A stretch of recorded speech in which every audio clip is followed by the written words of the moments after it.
Hello mga bay, good morning. Today pala is Thursday. Nandito ako ngayon sa may buhangin going akong airport kasi marami kasing nagtataksi doon kaya doon ako pupunta. Pag wala, ikot ako sa may Kabantian. Kaso dito pa lang sa may buhangin pa lang, matraffic na mga bay. Dahan-dahan na lang tayo papuntang airport.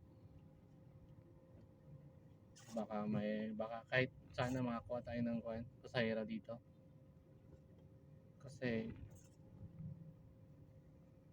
para kahit pa paano may pambawi man lang sa gasolina.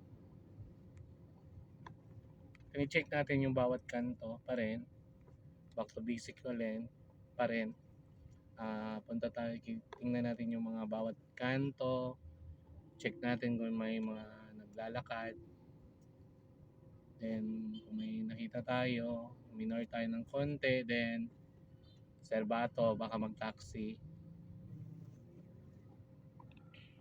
Ganun na lang ang diskarte natin mga bay. Hanap tayo ng pasahero.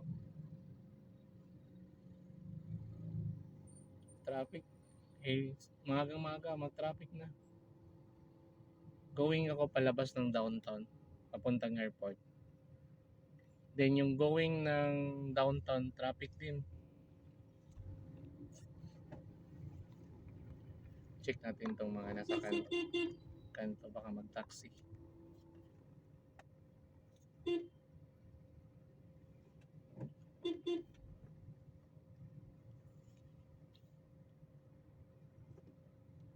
Umara pero jeep yung pinara niya.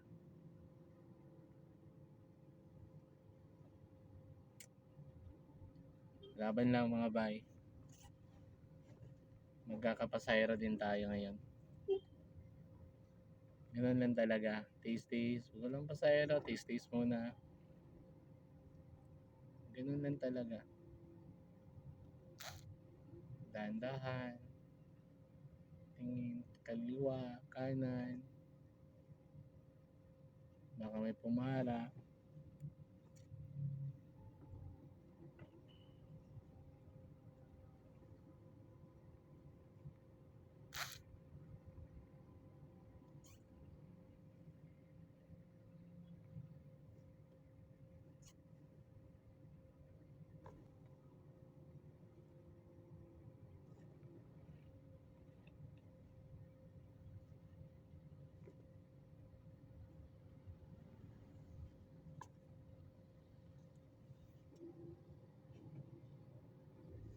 From Buhangin mga bay, nakakuha tayo ng pasahero going Monteverde. Then parang nagda-downtown ako kasi nga kanina kasi naobserbahan ko wala masyadong pumapara sa sa papalabas ng downtown. Kaya sabi ko, papasok ko na ng downtown. Try ko kung may mga pasahero ba. Kasi ganun ang style ko kasi mga bypag. Mahina sa labas, papasok ako. Kung wala talaga, balik na naman sa labas. Ganun lang yung mga style ko. Parang itatry ko talaga ba lahat ng area na sa tingin ko may mga taxi rider. Ngayon, nandito ako sa Ponciano, from Monteverde, nagbaba yung pasahero ko. Hindi ko na lang nakunan na video kasi sabi ni ma'am, nahihiya daw siya.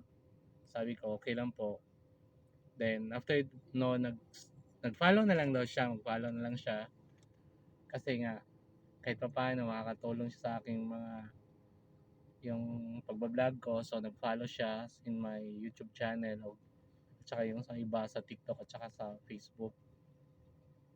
Then ngayon, nandito na ako sa Ponciano. Iikot ako dito, San Pedro, Magallanes, like Claveria, to check kung may mga pasahero ba. Then ngayon, parang dumidilim na naman ang kalangitan, parang nagbabadyang ulan na naman. Sana hindi kasi lalong walang lumabas, walang walang lalabas. Kasi ulan.